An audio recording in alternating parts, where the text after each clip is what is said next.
నమస్తే సఖులు. వీడియో పెట్టడం కొంచెం లేట్ అయింది, సహకరించండి. ఈరోజు కథలోకి వెళ్దాం. జూలీ జూలీ జూలీ కిరణ్ అరుపులు పిడుగులు పడ్డంత బిగ్గరగా ఉన్నాయి. టై కట్టుకున్న అతను సంగతి సగంలో ఆపేసి కుక్కపిల్ల వెంట పరిగెట్టాడు. అతను అద్దం ముందు నిలబడి టై కట్టుకుంటున్నాడు. ఇంతలో అక్కడికి ఎప్పుడు వచ్చిందో జూలీ అతని మంచం మీద పడేసిన మేజోళ్ళు నోట కరుచుకుని పరిగెత్తింది. అద్దంలోంచి ఇది చూసి వెనక్కి తిరిగి జూలీ అనగానే అది మరింత వేగంగా తుర్రుమంది. మేజోళ్ళు కొత్తవి మొన్ననే కొనుక్కున్నాడు. పాత వాటిని మహాతల్లే చించి ముక్కలు చేసి పుణ్యం కట్టుకుంది. దాని నోట్లో కొత్త వాటిని చూడగానే కిరణ్ మనసు కెవ్వుమంది. ఎట్లాగైతే దాని వెనకే వేగంగా పరిగెత్తుకొచ్చి గబగబా మెట్లు దిగబోతున్న దాన్ని తోకపట్టి లాగి ఆపాడు. అప్పటికే సునీత గులాబీ పువ్వులు పట్టుకుని ఫ్లవర్ వాజ్లో పెట్టడానికి పైకి వస్తుంది. కిరణ్ జూలీ మెడపట్టి లాగి దాని మూతి మీద ఎడాపెడా 2 వాయించి నోట్లోంచి జాగ్రత్తగా మేజోళ్ళు విడిపించుకున్నాడు. కుక్కని కొడతావేంటి? సునీత అరిచినట్టుగా అంది. కుక్కని పెంచుకోదలుచుకుంటే మంచి పద్ధతులు నేర్పాలి. అది నేర్చుకొని మొండిదైతే గొలుసుకి కట్టిపడేయాలి. అంతేకాని ఇట్లా ఊరి మీద వదిలి అందరి వస్తువులు పాడు చేస్తుంటే చూస్తూ ఊరుకోకూడదు. కిరణ్ కసిగా దాన్ని ఒక్క తన్ను తన్నాడు. తన కాళ్ళ దగ్గరికి దొర్లుకుంటూ వచ్చిన జూలీని సునీత చప్పున పట్టుకొని 2 చేతులతో ఎత్తుకుని గుండెలకి హత్తుకుంది. ఆ క్షణంలో ఆ కుక్కపిల్లకి తగిలిన దెబ్బ తనకే తగిలినంతగా ముఖం జేవురించింది. జూలీ కుయ్యి కుయ్యమంటూ సునీత చేతుల మధ్య పిల్లిలా ముడుచుకుపోయి కిరణ్ వైపు భయంగా చూడసాగింది. సునీత మెట్లెక్కి పైకి వచ్చింది. నిప్పులు కక్కుతున్న సునీత చూపుల్ని కిరణ్ రవ్వంత కూడా లక్ష్య పెట్టలేదు. నిర్లక్ష్యంగా చేతిలో మేజోళ్ళు విదిలించి సరిచేశాడు. డర్టీ డాగ్, ఇప్పటికే నా మేజోళ్ళ జత ఒకటి పాడు చేసింది. ఒకసారి ఈడ్చి కొడితే ఇంకొకసారి చేయదు. సునీత అతని దగ్గరగా వచ్చింది. అతని మాటలు పూర్తి అవుతుండగానే అతని చెంప చెల్లుమంది. అప్పటికే కిరణ్ అరుపులు విని అక్కడికి పరిగెత్తి వచ్చిన భానుమతి వంట మనిషి సునీత చేసిన ఈ పనికి నివ్వెరపోయారు. ఈ పాఠం జూలీ కంటే నువ్వే ముందు నేర్చుకో అంటది మళ్ళీ చేయెత్తుతూ. భానుమతికి దగ్గరగా వచ్చి కూతురు చేయబట్టి యువతలకు లాగింది. సునీత, ఏమిటా పని? నీకు ఒంటి మీద అసలు తెలివుందా అంటూ కసిరింది. సునీత తల్లి మందలింపుని లెక్క చేయలేదు. ఇంకొకసారి నా కుక్క మీదకి చెయ్యి వేసావా? చూపుడు వేలు చూపించింది. చాలే, నోరు మూసుకుని అవతలికి వెళ్ళి. రోజు రోజుకి మరీ చిన్నపిల్లవ అయిపోతున్నావు. మంచి మర్యాద లేకుండా ప్రవర్తిస్తున్నావు. మంచి మర్యాద అతనికి ఉందా? ఈరోజు కుక్క పిల్లని కొట్టాడు, రేపు నన్నే కొడతాడు. ఇదంతా నువ్విచ్చిన అలసే. నెత్తినెక్కించుకో, ఇంకా బాగా నెత్తిన పెట్టుకో. మర్యాద ఎప్పుడో ఒకసారి చుట్టం చూపులా వచ్చే వాళ్ళకి మర్యాద. ఇంట్లో తిష్ట వేసుకుని కూర్చున్న వాళ్ళకేం మర్యాద? పోనీ తన హద్దులు తనకి తెలుసా? అసలు నా కుక్క జోలికి ఎందుకు రావాలి? ముందు నువ్వు అతనికి బుద్ధి చెప్పిన తర్వాత నాతో మాట్లాడు. సునీత కుక్క పిల్లని ఎత్తుకొని కిరణ్ వైపు అసహ్యంగా చూస్తూ అక్కడి నుంచి వెళ్ళిపోయింది. కిరణ్ చెంప పట్టుకుని దిగ్భ్రమగా ఇంకా అలాగే నిలబడి ఉన్నాడు. కిరణ్, సునీత తొందరపాటు స్వభావం కాదు, నువ్వేమీ అనుకోకు అంది భానుమతి. లేదా ఆంటీ, సునీత కాదు, నేనే తొందరపాటు స్వభావం కలవాడిని. ఈ ఇంటికి ఆశ్రయం కోసం వచ్చిన వాడిని నన్ను మర్చిపోయి హద్దు మీద ప్రవర్తించాను. ఆ మేజోళ్ళు చిరిగిపోతే కొత్తవి కొనుక్కోవాలి, అంతేగాని ఆ కుక్క పిల్లను కొట్టకూడదు. అది నా తప్పే. తొందరపడ్డాను, క్షమించు ఆంటీ. అతడు గిరుక్కుని వెనక్కి తిరిగి వెళ్ళిపోయాడు. అతను ఆ పూట భోజనం చేయకుండా ఆఫీస్కి వెళ్ళిపోయాడు. సునీత పరీక్షలు అయిపోయాయని ఎంతో సంతోషంగా ఉన్న ఇంటి వాతావరణం ఈ సంఘటనతో మళ్ళీ మౌనంగా అయిపోయింది. కిరణ్ ఆ రాత్రి చాలా పొద్దుపోయే వరకు ఇంటికి రాలేదు. అతని మనసు అవమానంతో కొత్తరాడుతోంది. ఆ క్షణంలో ఆ ఊరి నుంచి, ఆ ఇంటి నుంచి వెళ్ళిపోవాలనిపించింది. రాత్రి చాలా పొద్దుపోయింది.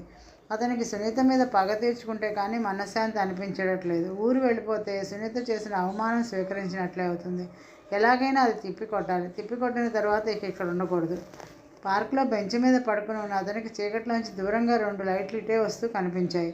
ఆ 2 లైట్లు క్రమంగా దగ్గరయ్యాయి. కృష్ణప్రసాద్ డ్రైవ్ చేస్తున్న కారు కిరణ్ పడుకున్న బెంచ్ దగ్గర ఆగింది. అందులోంచి దిగి అతను వచ్చాడు. కిరణ్, ఇక్కడున్నావా? నీకోసం అత్తయ్య చేస్తున్న హడావుడు అంతా ఇంత కాదు. నువ్వు సునీత ఏదో మాట అనుకున్నారని చెప్పింది. దానితో నువ్వు అలిగి ఇంటికి రాలేదని ఆవిడ గొడవ చేస్తోంది. కిరణ్ పడుకున్న వాడలా లేచి కూర్చున్నాడు. సునీత మాట రాగానే అతను అప్రయత్నంగా చెంప తడుముకున్నాడు. కిరణ్, ఇంటికి వెళదాన్రా? కృష్ణప్రసాద్ అనునయంగా పిలిచాడు.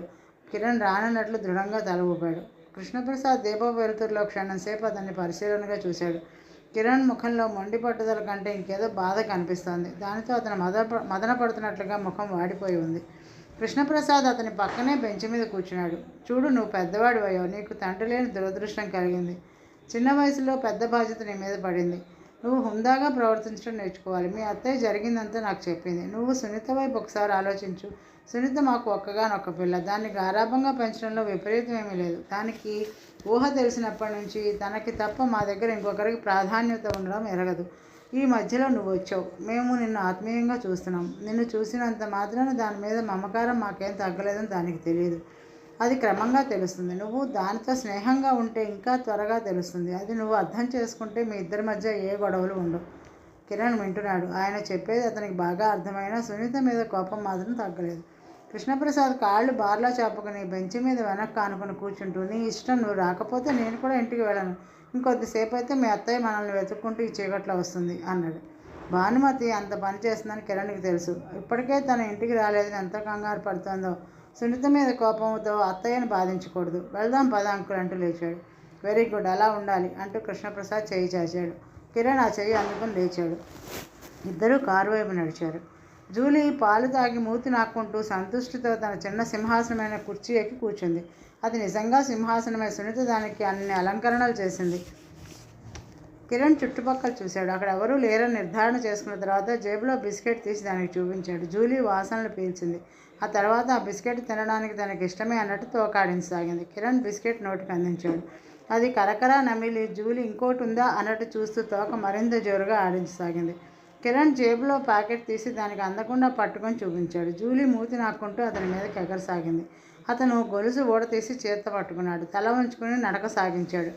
జూలీ అతని వెంటే తను కూడా నడక ప్రారంభించింది. కృష్ణప్రసాద్, సునీత, భానుమతి గృహప్రవేశం ఉంటే వెళ్ళారు. సత్యవతి పడుకుని ఉంది. వంట మనిషి వంటింట్లో ఉంది. నౌకర్లు ఎవరూ ఇంట్లో లేరు. కిరణ్ నేర్పుగా జూలీని బిస్కెట్ ఆశ చూపి గేటు బయటికి తీసుకొచ్చాడు. దాన్ని పక్క వీధిలో ఉన్న పాడుపడ్డ భవనపు ఆవరణలో ఒక చెట్టుకు జాగ్రత్తగా కట్టేసి బిస్కెట్ ప్యాకెట్ అందించి ఇంటికి వచ్చేశాడు. ఏమీ ఎరగని వాళ్ళ తన గదిలో కూర్చుని పుస్తకం చదవసాగాడు. కనీసం వారం రోజులైనా కుక్కపిల్ల కోసం సునీత బాధపడుతుంటే చూసి సంతోషించడానికి నిశ్చయించుకున్నాడు. సాయంత్రం 4 అవుతుండగా సునీత, కృష్ణప్రసాద్, భానుమతి ఇంటికి తిరిగి వచ్చారు. వాళ్ళు రాగానే జూలీ అరుపులు వినిపించలేదు. జూలీ, జూలీ సునీత పిలుస్తూ పైకి వచ్చింది. ఇక్కడ లేదే, ఎక్కడికి వెళ్ళింది జూలీ? సునీత కుక్కపిల్లని వెతకడం కిరణ్ గమనిస్తూనే ఉన్నాడు. అబ్బా, ఎక్కడో నిద్రపోతూ ఉంటుంది అంది భానుమతి. ఎక్కడున్నా నా పిలుపుకి లేచి వస్తుంది మమ్మీ. ఆశ్చర్యంగా ఉంది. జూలీ, కమాన్ క్విక్, గొలుసు విప్పుకొని ఎటైనా పోలేదు కదా? సునీత భయానికి అందరూ కుక్కపిల్ల కోసం వెతకసాగారు. కిరణ్కి సునీత భయాందోళన నిండిన ముఖం చూస్తుంటే పట్టరాని సంతోషంగా ఉంది. తనకు కూడా ఏమో తెలియని వాళ్ళ వెతకసాగాడు. తను లేకపోతే సునీత అనుమాన పడగలదని భయం వేసింది. అమ్మాయి గారు, అయ్యయ్యో, ఇది గొలుసు విప్పుకుందండి, రోడ్డు మీదకి పోయింది, జీప్ తగిలింది. డ్రైవర్ కుక్కపిల్లని 2 చేతులతో ఎత్తుకొచ్చాడు. బాగా దెబ్బ తగిలిందా? సునీత పరిగెత్తుకెళ్ళింది. మీరే చూడండి భయంగా అన్నాడు. వాడి కళ్ళల్లో నీళ్లు నిండుకున్నాయి. సునీత దాన్ని ముట్టుకు చూసింది. కదలిక లేకుండా ఉన్న దాన్ని చూడగానే సునీత కళ్ళు భయంతో పెద్దవయ్యాయి. ఏది? కృష్ణప్రసాద్, భానుమతి కూడా దగ్గరకు వచ్చారు.